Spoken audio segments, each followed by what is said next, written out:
Hey, what's up, everyone? This is Jason Tucker, and this is WPwatercooler, episode number 188. Today's topic is evaluating WordPress hosting plans for your next project.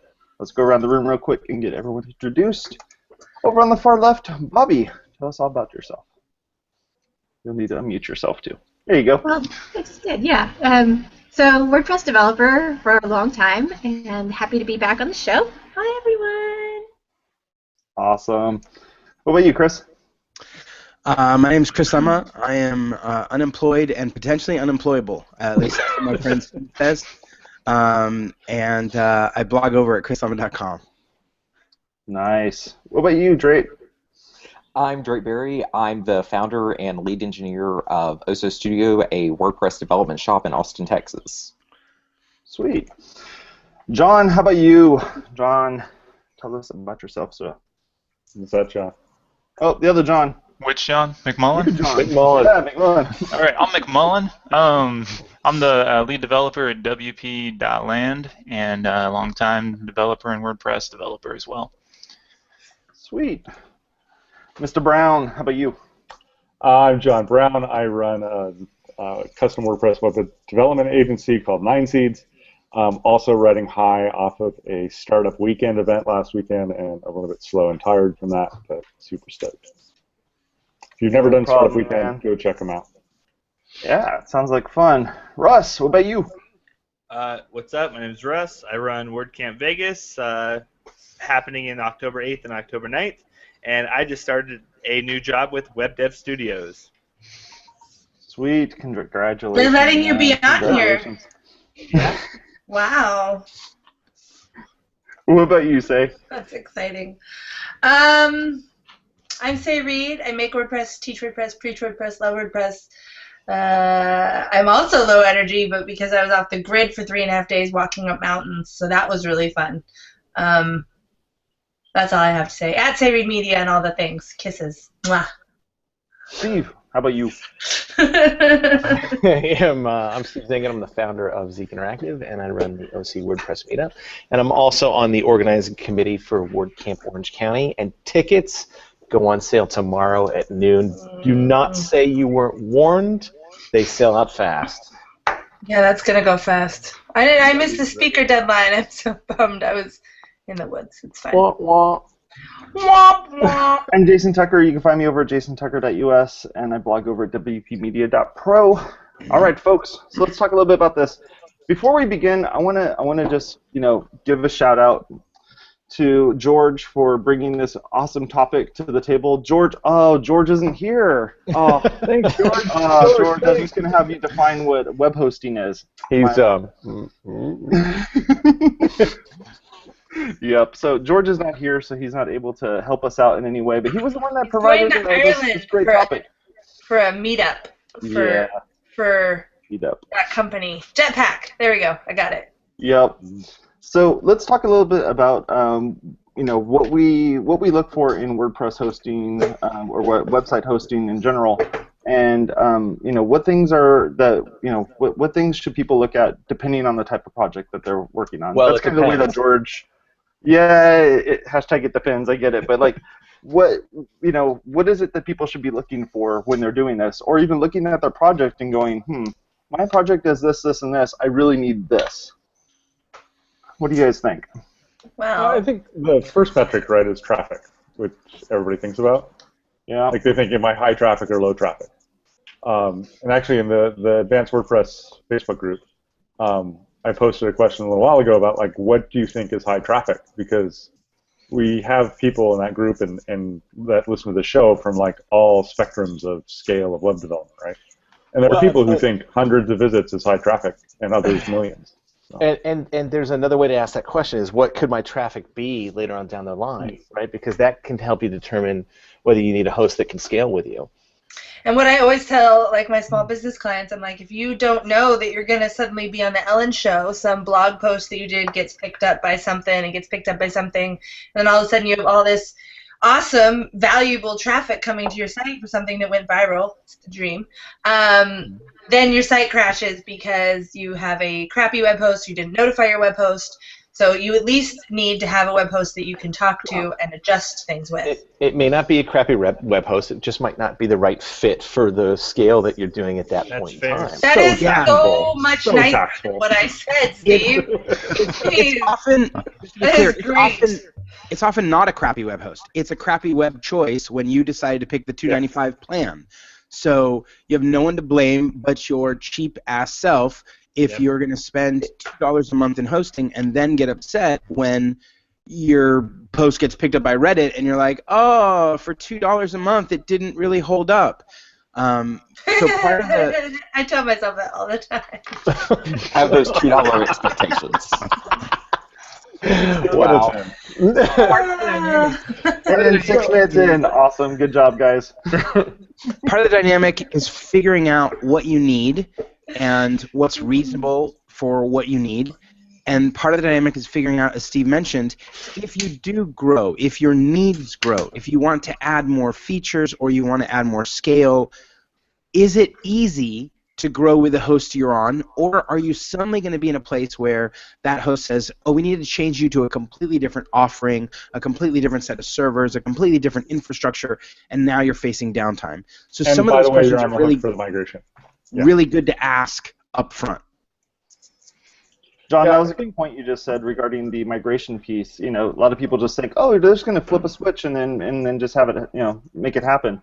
But if it ends up being some mom and pop shop where they're, you know, they're kind of hosting this stuff on some other servers that they're using, it gets kind of weird because it's like, oh, they have to go to their upstream provider and say, hey, can you move this website from this host to this host or whatever. I mean, there's all sorts of issues that could arise from that. And That's a really interesting point. I've always been a fan of, in most of my things, like boutique craftsman type stuff excites me. In hosting, I like the big players. I trust the big players. For the most part, like, they're the ones that I always recommend. And when I hear some mom and pop hosting shop or some guy who's running, like, you know, a reseller VPS of something, those guys scare me because I know from experience that when the shit hits the fan, the big hosts at least have the tech support resources to be there and to help with it, whereas the little mom and pop shop may or may not.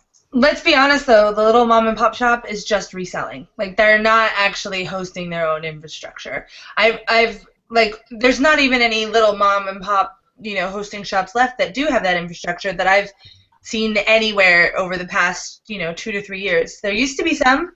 I used to work with some, but they've gotten sold and they've gotten bought, and now they're all just reselling, which is stupid. Cut out the middleman. Go straight to the source. Well, there's a lot of people that do reselling, and you don't, and sometimes customers don't realize it, right? So you work with a developer. The developer says, "Oh, I can also set you up on hosting, and here's my plan." And sometimes it just makes sense to ask the question. So is this you hosting my site? Is it your servers? Is it someone else's servers? Are you know, what happens if, and start working, because the last thing you want is, yeah, great, your developer is also your host, and you're paying them $50 a month, or $20 a month, or $10 a month, whatever they choose.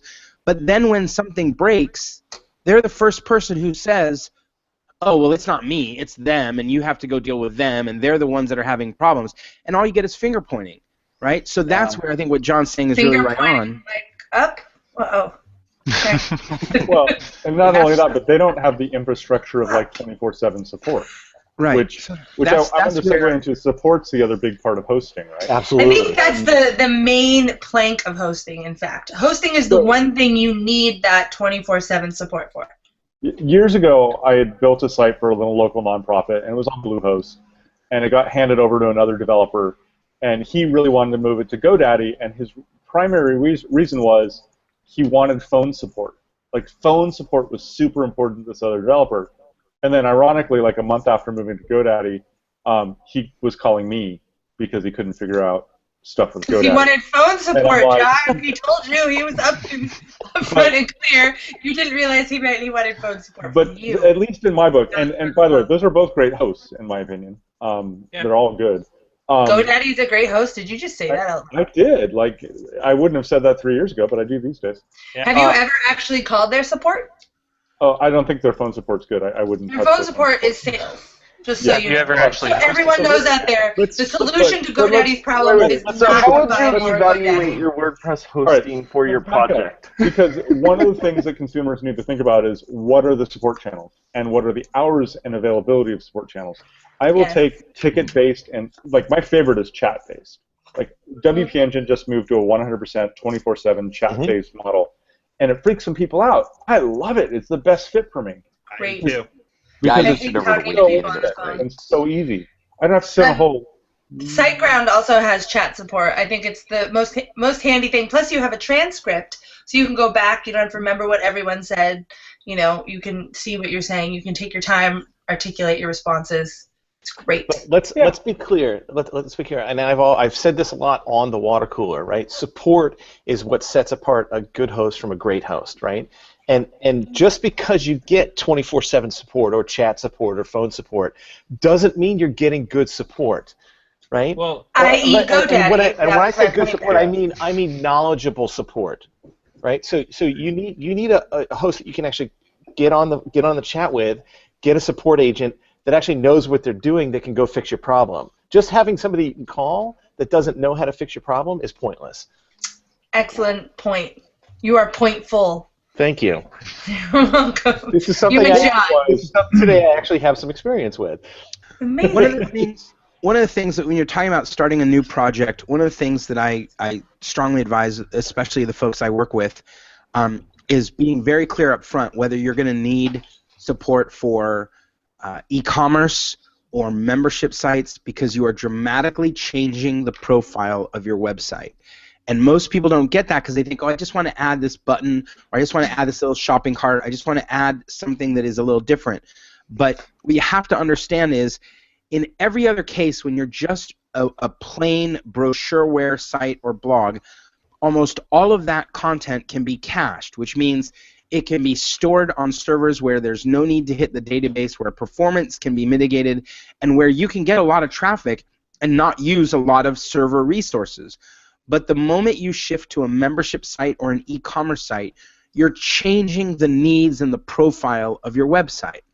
And the moment you do that, you need something different. And just because you want to add a little bit of e-commerce or you want to add a little bit of membership, suddenly that's going to change whether or not the host you're with actually can do what you want it to do. And so better than doing that at the end or doing it the last minute or doing it the night before, it's better to start at the beginning and ask, what are you needing? Where are you going? Because that may dictate how we pick the right host for you. For the record, not asking the host that, because if you ask the host that, they will tell you that they can do any of the things that you are asking about. Oh yeah. So you need to be can clear. do it all, and all of our packages are unlimited, and yeah, right. Everything. We have all your needs. And also, you need the business plan. Yeah. And then we'll update you. The other one is dealing with forums. Forums are, I know Chris was talking about membership sites, but forums is even a totally different beast altogether in that, because that's data that's going to be changed nonstop. That's like looking at your comment section on your website. And all that's happening is just comments in there, and having to deal with caching and CDN and all that fun stuff happens with that. You're like, oh, it'd be great if I just made it so all my users can upload images, and now all your users are uploading images, and you need some type of CDN for that or whatever. I don't think anyone should ever say that, actually. I think that's probably a really bad thing to say. All my users can upload images. It's one of those things that we see with WooCommerce all the time, like especially when people update versions, like they'll just release some documentation, and it's up to you to go out and like find that and to search like what they have added or how to incorporate to the new version. It's one of those things where you need to be very specific and aware of what you are trying to do to accomplish this task. But say you said that nobody should say that about. I'll just turn on the ability to upload images. It's inside of Gravity Forms, right? If you put in Gravity Forms, you can set it so I want user-generated content, and I want users to be able to upload images and create posts. Steve, just because one can do a thing does not mean one should do a thing. I'm with you, but not everybody has one of us on their team. Sorry, to Steve? I recommend doing it on a political website. Political websites are the best to put those images and turn those on. Those are the best. And don't put any type of size restrictions. And no moderation. And no moderation. Just all comments automatically approved. I think what you should take from this is to not host a forum. Do not host a forum. Just don't. I've had clients that come to me. I'm like, is this a central part of your business plan? They're like, no. I was like, good, because we're not doing it. Yeah. You're not ready. I promise you, you're not ready. Who's ever met a new client and had a look at their site and be like, so wait, why did you install WooCommerce and Buddypress and BBPress? Oh my god. Because I want all the things. I just thought it would be helpful. Nobody's ever used them. But don't worry, I did it on a multi-site, so it'll be okay. They just want it to be like Facebook, John. They just want to make Facebook. It's easy. Just turn on the things.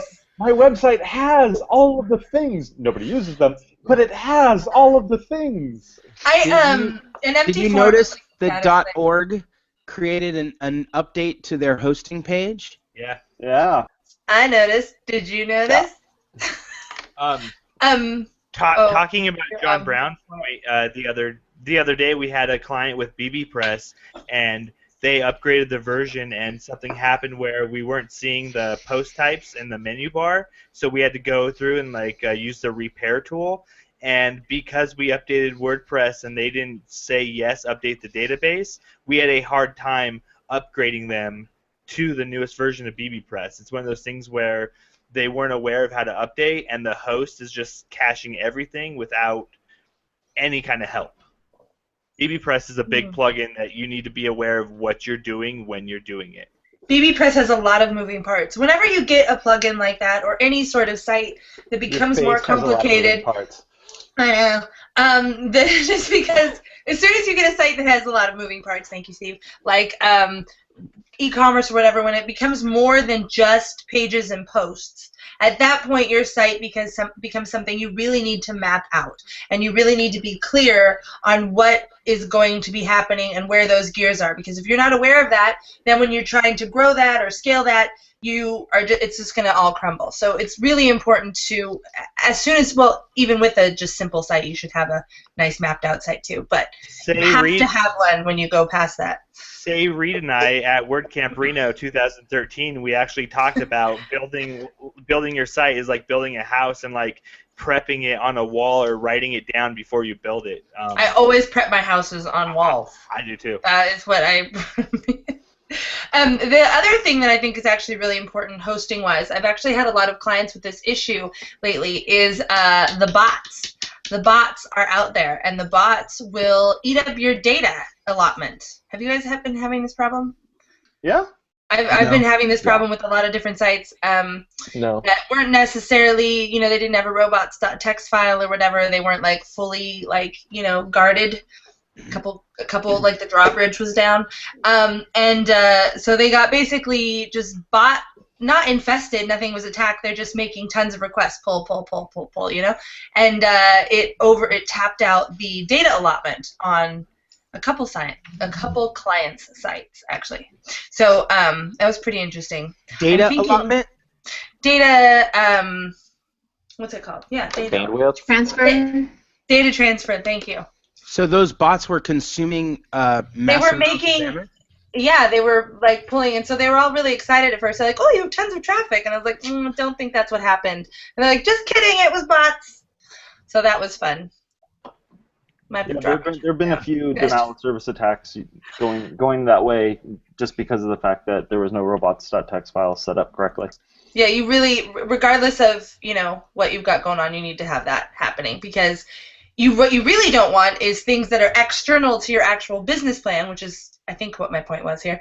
That you have to deal with people, but there are also other things on the internet that might be coming to your website's front door that you need to be able to deal with, or your host needs to be able to deal with. Another thing you need to think about is, like, for that matter, backups. Yes. And automatic updates. Those are important things that can happen on a lot of hosts, but in some hosts you have to enable them. And also you don't know if that is the full backup or a partial backup, so being clear on what backup means to your host is very important. And the ability to disable the automatic updates is important. Yeah, I think and maybe not the backups. A lot of cPanel hosts, which is a dashboard for managing hosting, the shared hosting and stuff used, which I used to totally love, by the way. But you don't love cPanel? I love cPanel still. All love cPanel. I might be. I'm so behind the times. But like the backup service on that is often limited to file count, and it just stops working. You hit 50,000 files, which people think, I'm never going to hit 50,000 files. Well, then you have WordPress uploading the media uploader and generating 10 copies of every single image, because we have an all disabled image uploads, like say. And suddenly, yeah, you can really easily on a single WordPress site have tens of thousands, 50s, 100,000 files, and then these hosts have unlimited hosts, right, or unlimited hosting. So people will put 5 WordPress sites on one of these shared hosts, and they perform horribly. But the backup fails, and it fails usually silently, like spectacularly. The worst part of host-driven backups when the host sucks is that they back up one day and they overwrite it every single day. And they're so painful. I'm not calling anyone out, Rackspace, but I'm just saying that if you're going to just back up one day and overwrite it the next day, and your poor client doesn't discover for 3 days that something's gone bad, it's completely useless. There's no point in that backup. It's like literally like a false net underneath you. You're like, there's a net. Just kidding. It was a hologram. There is actually a key part of backups that that you should keep in mind is that you can actually restore from the backup. That's important as well. It's not backing up is one thing. Restore it. Restoring is really the important part of the backup. The backup is included for free. Anybody can back up files. Make sure you can restore. And actually, I'm really bummed that George wasn't here because I wanted to talk about WordPress a little bit and ask him about if it's responsible for some of my server drag, but that's okay. So one of the other things, one of the other factors that I want to mention in evaluating hosts is caching, right? And we touched on it a little bit, but everybody does caching a little bit differently, and some people. I don't bribe people, Steve. You shouldn't have to bribe your host. Not CASHING. Oh, right. He's using a mob host, is what it is. I did. Go ahead. Wow. That's all. That's all. You weren't done with your point. Caching. That was it for caching? You need more caching? That was it. So I think another. Yeah, Bobbie. Go ahead, Bobbie. I think another really important part of really good hosting is having that, not just having the restore points, but also having a really great staging area that's easy to spin up and to blow away and then make live once all of your changes are ready to go. It's great to hand that out to designers and other developers as you're going along because it doesn't ever mess up with your site, and I absolutely love that. Something else I think is really important is finding out what your hosting plan, what kind of plugins that your host is actually going to allow you to use. I'm over on WPE. There are some plugins they don't allow to be used on their servers ever. So you don't need Hello Dolly. I don't need Hello Dolly. Nobody needs Hello Dolly. Nobody. So at WordCamp Vegas last year, we actually had GoDaddy and WP Engine in the room, and we had an open discussion. And that was one of the conversations that we got going was, why don't you guys allow these kind of plugins? And we allowed everybody to hear why GoDaddy restricts that and why WP Engine restricts those. And it's because they're doing that for you. You don't need to have a separate alternative software running that service. They are doing it for you. So. Then you also mean on the caching layer. Yeah, on the caching plugin, they won't allow any caching plugins because they have their own caching layer. Yeah. I think we should really go back to that staging site thing because this is something that's actually becoming more prevalent, thankfully, so that people aren't working on their production sites. Obviously, WP Engine was kind of like one of the main trailblazers with that. They were one of the first ones that had that whole staging site environment built in with their hosts, but now it's becoming much more prevalent. SiteGround has a staging site. You could do it on the one on SiteGround, though, say? I find it. I didn't say I liked it. I said they have it. They have it. They have it.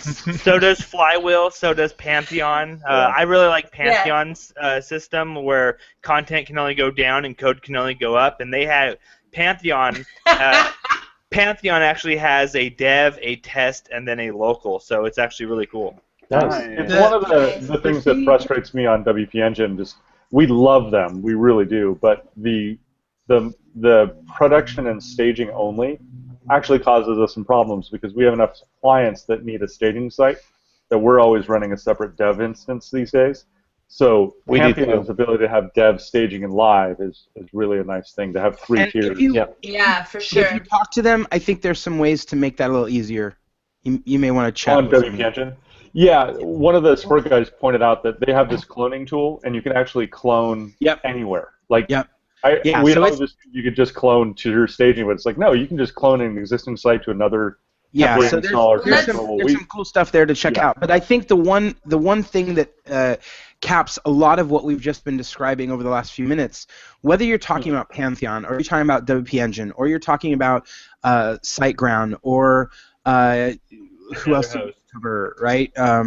There's a whole bunch of players that have stepped into a realm now that's called managed hosting, and that is dramatically different than shared or than a VPS or any other kind of like cloud infrastructure that you rent and then you can do anything you want on it.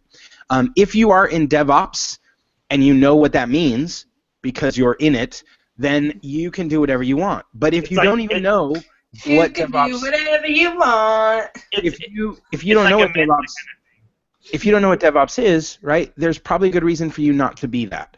And so, managed WordPress hosting is where you get the backups and you get some additional security and you get staging and you get someone who's paying attention and caring and you get a full team of support.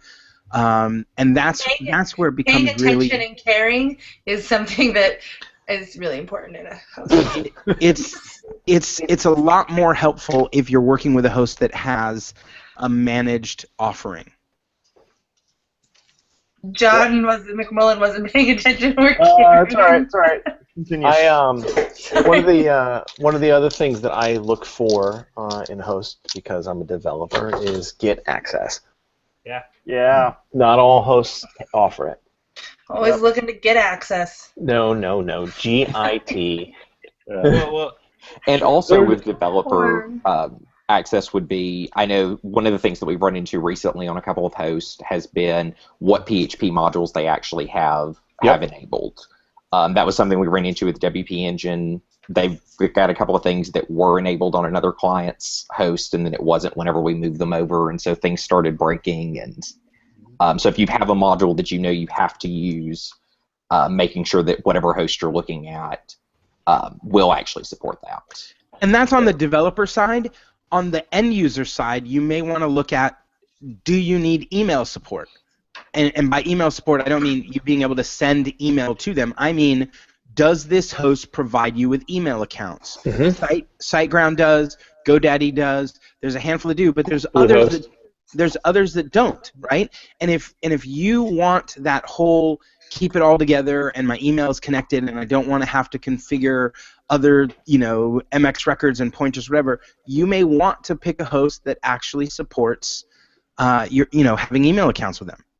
But ultimately, that's not a good idea. I appreciate what you're saying. It's not a good idea for when you want to move hosts, right? You want email hosted on a separate email-only hosting type of situation, like Gmail, right? Or Depends Google on Apps, how your structure is, though. Because it's a real pain in the ass to move email. It is. I totally get that, but I know a tremendous amount of non-technical small businesses who are unlikely to start moving their things around, but what they do want is one single phone place to call when all the things go down, right? And so you get someone with SiteGround where there's a phone call, or GoDaddy where you can actually make a phone call and you can deal with your email and your DNS configuration and your hosting all in one. That's not that's not where we punt, right? Because we'll go best of breed, separate it all out, integrate it, and be happy. But there are some people who are in a place where they're just like, I just want a phone number to call and have everything taken care of. Well, and sometimes if you're an end user and you try to follow the lovely advice that Steve just gave, and for example, you have your domain split up and you got your MX over here, or whatever, your CNAME over here, you can have issues where I've had this with clients. They've called GoDaddy and GoDaddy's like, oh, well, your host is just pointed wrong. That's why your email's not right, and they put it all back, and they like literally will change the DNS because they're like, oh, we'll just host it here and whatever, and then it's all hell breaks loose. So I've had that, and that is one of the reasons BT Dubs, I'm not a big fan of GoDaddy support at all, because they will actively make changes to your back end that are not related to what your plan is, and as the end user, you don't always know what that is. You know, someone set you up that way, but they didn't let you know. Your back end, say. I mean, what? They could make good changes to your back end. Yeah. My backend doesn't need any changes. Wow, look at the time. Look at the time. Oh my, I don't even have a watch on. I think one of the things we didn't talk about was actually checking with whoever you're going to decide to host with and see what their uptime looks like and to see their status. There's many websites out there that can keep their status, but I mean, like, there's a few hosts that keep going down right now. Honestly, I think uptime of the vast majority of hosts is pretty good, and that uptime's not necessarily the best indicator. It's not going to be 100%. No, none of it's going to be 100%, and a little bit of downtime. It doesn't mean anything. On that note, Jason. Alrighty, I'm closing up shop here, so make sure you go over to our website at WPwatercooler.com and click on the links there to subscribe. You can also find us over at WPwatercooler.com/WPblab. We do that show on Thursdays, and that's about it, folks. You have a good rest of your day. Bye-bye.